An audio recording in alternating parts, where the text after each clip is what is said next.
बिस्मिल्लाहिर्रहमानिर्रहीम। अस्सलाम व्यूअर्स, आप देख रहे हैं अपना यूट्यूब चैनल हज़ारों कुकिंग पॉइंट और हम रोज़ की तरह आपकी खिदमत में हाजिर हुए एक नई और यूनिक स्टाइल की रेसिपी के साथ जो हम बनाते हैं कुछ आपके स्टाइल से और कुछ अपने स्टाइल से। तो हम अपने किचन में जल्दी से आज आपके साथ शेयर करने जा रहे हैं आटा गूंदने का तरीका, जिससे रोटी और पराठा बहुत ही मज़ेदार और ज़बरदस्त बनता है।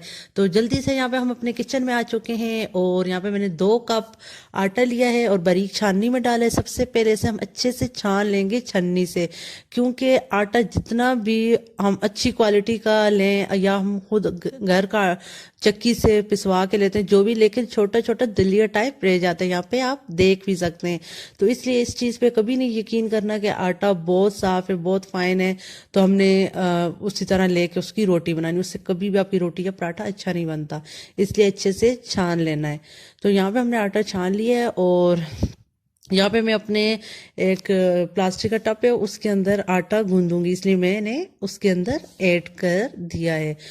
तो आज जो टिप्स और चीज़ें मैं आपके साथ शेयर करने जा रही हूँ वो फॉलो करते हुए अगर आपने आटा गूंदा तो आपने अगर उस आटे से रोटी या आपने पराठा बनाया तो आपको बहुत ही, रोटी बनाएंगे तो वो भी बहुत मज़े की क्रिस्पी और सॉफ्ट सी होगी, पराठा होगा तो वो भी बहुत ही खुशबूदार मज़े का होगा।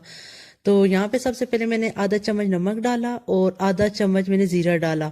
ज़ीरा खुशबू के लिए, अगर ज़ीरा आपको पसंद है तो डालें, अदरवाइज आप स्किप भी कर सकते हैं। और 2 चम्मच मैंने यहाँ पे घी डाला है, आप बटर या ऑयल भी यूज़ कर सकते हैं। तो इससे ये होता है कि आपकी रोटी के अंदर जो आटा होता है उसके अंदर मतलब वो मुलायम मुलायम सा रहता है। और साथ में दूध भी हमने ऐड कर दिया है 2 से 3 खाने के चम्मच। और अब अच्छे से इन सब चीज़ों को मिक्स किया, देन हम हल्का हल्का करके इसमें पानी डालेंगे और अच्छे से मिक्स करेंगे। अभी हमने इसे गूंदना नहीं है, पहले हम इस सारे आटे को थोड़ा थोड़ा पानी डाल के बहुत अच्छे से मिक्स करेंगे। ये जो इंग्रेडिएंट बताएं, इससे आपने अगर रोटी बनाएंगे तो वो ये दूध डालने से रोटी वगैरह ये होगा कि सॉफ्ट होगी और फूलेगी ज़्यादा। और घी से जो होती है तो रोटी हमारी बहुत ज़्यादा नरम होती है। ज़ीरा हम खुशबू के लिए यूज़ करते हैं और टेस्ट को अगर देखा जाए तो ज़ीरा जब मुंह में आता है तो बहुत ज़बरदस्त लगता है। अगर आपको ना पसंद हो तो आप स्किप कर सकते हैं, लेकिन घी और दूध थोड़ा सा मतलब 2 से 3 खाने के चम्मच घी, ऑयल कुछ भी और दूध भी इसी तरह डाल सकते हैं। तो उससे आप जितना भी आटा गूंदते हैं जो भी घर का, तो उससे वो बहुत अच्छा रहता है आटा। इस तरह हम हल्का हल्का पानी डालते जाएंगे और अपने आटे को अच्छे से मिक्स करेंगे। और आपने अगर अभी तक हमारे चैनल को सब्सक्राइब नहीं किया तो जल्दी से सब्सक्राइब करें और बेल नोटिफिकेशन को ऑल करना मत भूलिएगा, क्योंकि हम चाहते हैं कि हमारी वीडियोस सबसे पहले आप तक पहुंचे और आपके पास न्यू न्यू रेसिपीज़ की इन्फॉर्मेशन आए। और अगर हमारी वीडियो पसंद आए तो एंड पे ज़रूर लाइक कीजिएगा एंड कमेंट कीजिएगा। और ये वाले आटे की रेसिपी आपने एक बार ज़रूर ट्राई करनी है, आपको बहुत पसंद आएगी।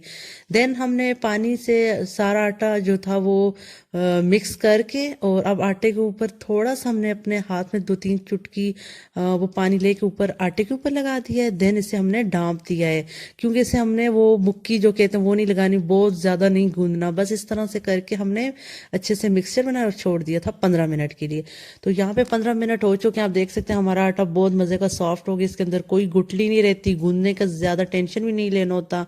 तो इस तरह मैं थोड़ा से इसे हाथ से करूँगी, गूंदूंगी हल्का सा 2 मिनट या 1 मिनट के लिए, बस इतना। तो वो भी अगर आप ना करें तो आपका आटा बहुत ज़बरदस्त होगा। अभी आप यहाँ पे देख सकते हैं कि कितना ज़बरदस्त रेडी हो चुका है। तो फिर आपने डाम के इसी तरह रखते हैं, जब आप रोटी बनाने के लिए निकालेंगे आटा तो इसी तरह बहुत ज़बरदस्त नरम मुलायम और मज़े का ज़बरदस्त सा रहेगा और रोटी आपकी बहुत अच्छी बनेगी। तो आज के लिए इजाज़त दीजिए, अल्लाह हाफिज़।